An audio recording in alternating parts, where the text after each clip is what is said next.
you didn't, I guess, always probably pitch at full health a year ago. How are you compared to last season? Yeah, no, I feel great right now, and I credit all that to my trainers here, trainers back home. We worked really hard and getting better, being able to be at 100% on day one, and I'm feeling great right now. So.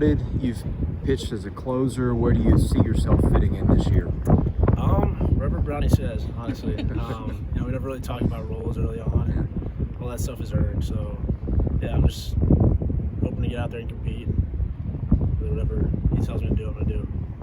Talked about depth in the rotation, just in the whole pitching staff in general with Forge. I mean, you know the guys you have and the experience that you have and what they've done. How do you feel about your group? I feel great, personally.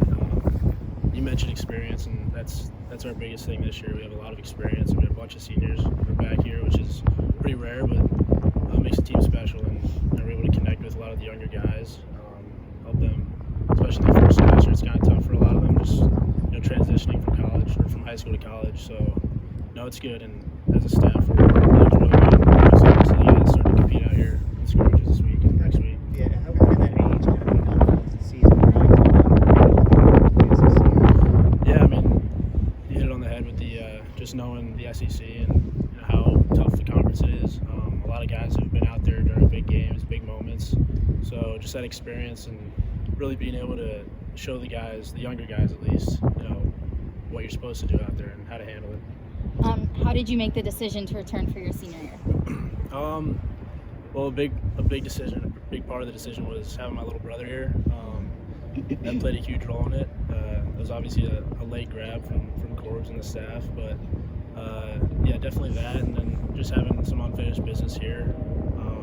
Again, being hurt last year, I never really got to prove myself, I guess. So being able to be back here and be healthy is a huge thing. But Chris was definitely a big factor in that. Having him come here, it's very rare you get to play with your younger brother, especially at a high Division I level. I mean, my cousins did it in football, but yeah, it's something that you can't really trade for anything. So. What's that been like so far?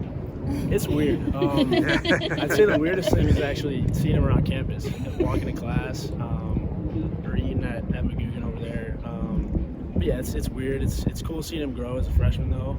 He's kind of making his own way, creating his own path. So it's cool, and I kind of let him do his own thing. I don't want to involve him in everything I do, but it's nice being able to look after him.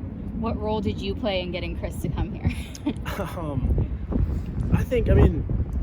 He did it himself. He worked hard in high school, and he was a late bloomer, but he just kept to his journey, and everything worked out for him. This is always his dream school to come to. I guess I played a little role in that, coming here, but no, everything worked out for him, and he's really excited to be here too. The staff last season, it was good at times, but then other times, late in games, things like that. What do you think went wrong, and how do you view that being corrected this year?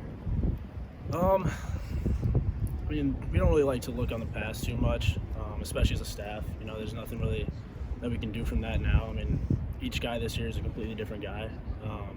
Whether it's me, whether it's anybody who failed in certain situations, you learn from them and you try to move on from it as quick as you can.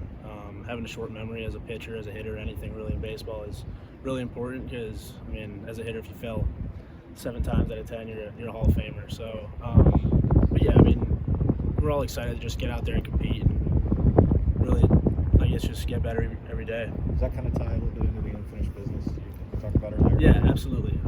Obviously, we didn't finish the way we wanted to last year, and obviously that doesn't really happen every year. But as a program like Vanderbilt, where we expect ourselves to get to the end every year, and that's just like a standard that we hold to ourselves. And yeah, that's obviously the plan this year. But we're focused on today and obviously the first day of training. So. What growth have you seen from some of the incoming, the freshman and sophomore pitchers in the fall and spring?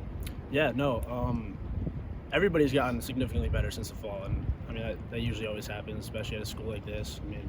We're constantly competing against each other and pushing each other to grow as players, as people. So yeah, I think we'll see a lot more growth now as we get into competition. We got 3-4 weeks until we really get going, but we're scrimmaging now, so it's going to be cool to see guys start to flourish, really.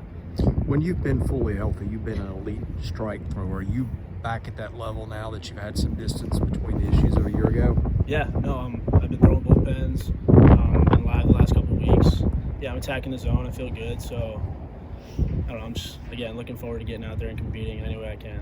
What's the pitch mix look like for you this year? Yeah, I got a 2-seam, 4-seam, the cutter, and then I'm working on a new slider and a changeup. So. What's the difference between the cutter and the slider? Because I've heard those used interchangeably with the pitches that you throw. Would you say those are two pitches?